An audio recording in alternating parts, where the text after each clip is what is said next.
Hello, everyone, and Happy New Year. And with this new year, I wanted to start off by talking a little bit about social constructs, such as this new year. And I won't just focus on the new year because I think that there's a lot more to social constructs, but I hope you'll bear with me to use this as a starting point. This date, January 1st, is arbitrary.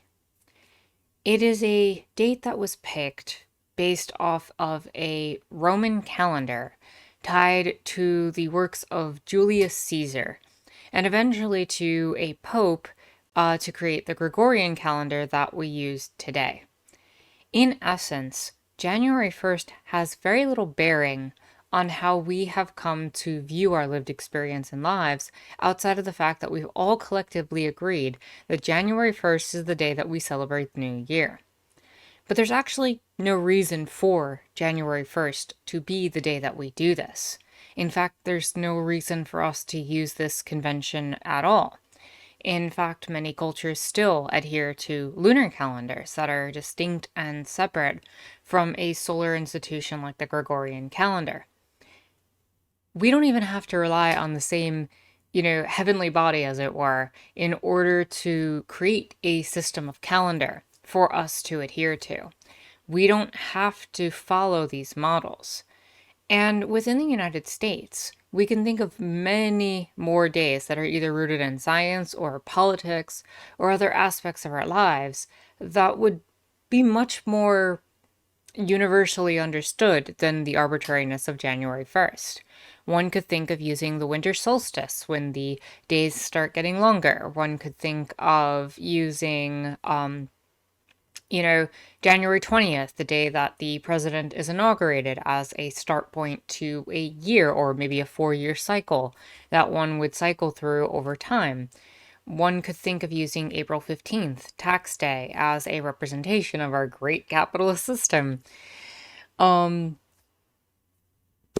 jokes aside, with that one, you could think of any particular day in and of itself as a new year. And the reason I want to bring this up is not so much because I am advocating the changing of January 1st or the calendar system or anything like that. For the most part, it works. It works for the financial markets and the institutions and the computer technologies and the systems that we already have in place. It's been, taken into account.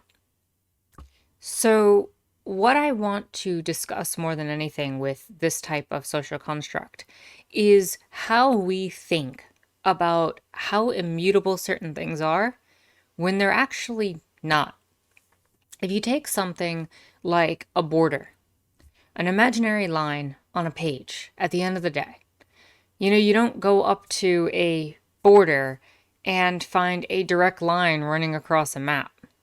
You don't find that type of situation unless you're dealing with something like a wall being built or a structure trying to prevent or create some sort of system, or a natural barrier like a river or a mountain range that acts as a sort of barrier between two identities or cultures or countries or nations. But I'm even talking about the idea of something like a nation itself. It used to be that people would be able to travel across all these lines without any sort of issue. Peoples would travel, what would be equivalent, say, of the Mexican border with the United States, back and forth with no issues. These were just imaginary lines. The idea of a nation was not so rigid. It wasn't so imposed upon in quite the way that it is in this day and age.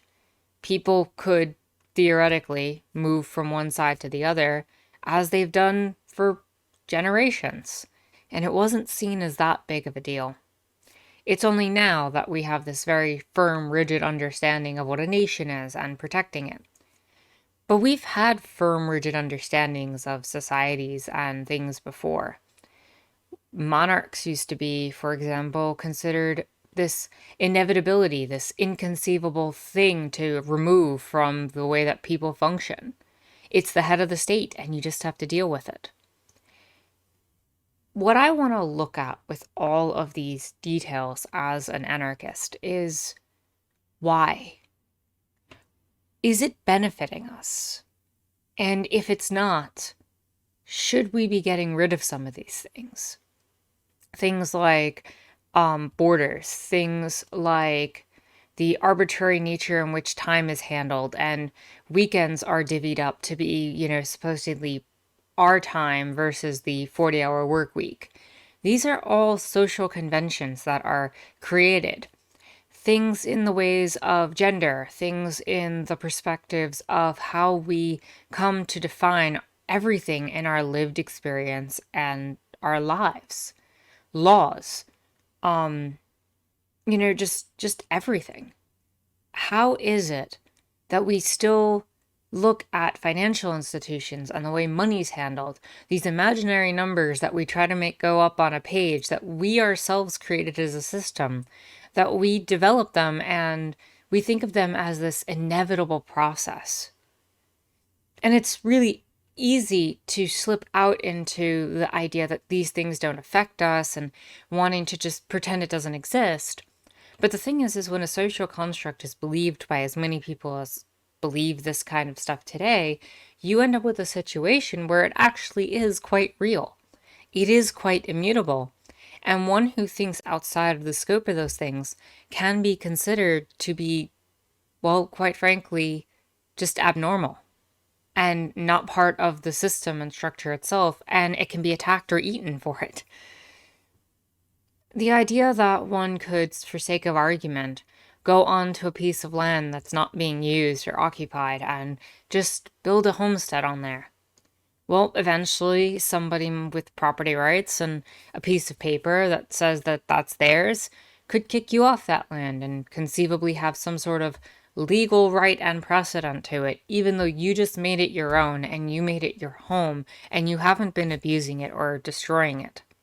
These are the type of things that I think about in my more, I guess, I don't know what the word for it would be, but my more abstract moments, I guess, where I want to imagine a world where we don't have to adhere to these very rigid and enforced systems, and it only takes the things that make our lives better. And that's the thing at the end of the day. If you come away with anything as a viewer from this video, it's not even the idea that everything is a social construct or that we should, do something about it necessarily.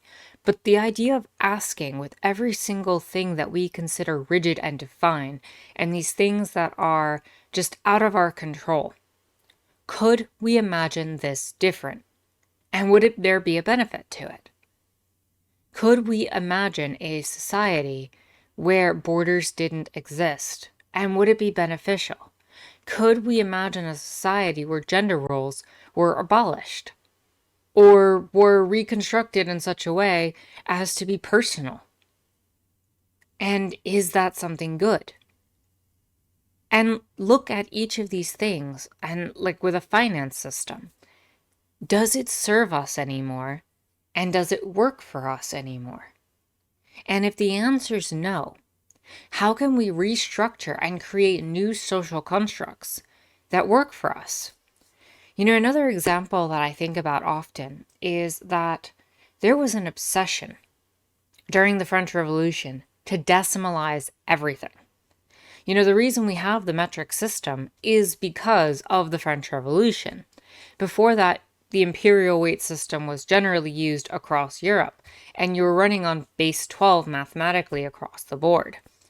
And for anybody who's not familiar with the way numbers and mathematics works with that, essentially just think of the difference between using base 10, like a meter or a centimeter, versus using base 12 with feet. These, and the idea that a gross is 144, which is 12 times 12. So it's 12 squared, as opposed to, say, when you go from a millimeter to a centimeter, you're doing quite the same process of moving from 1/1000th of a unit to 1/100th of a unit.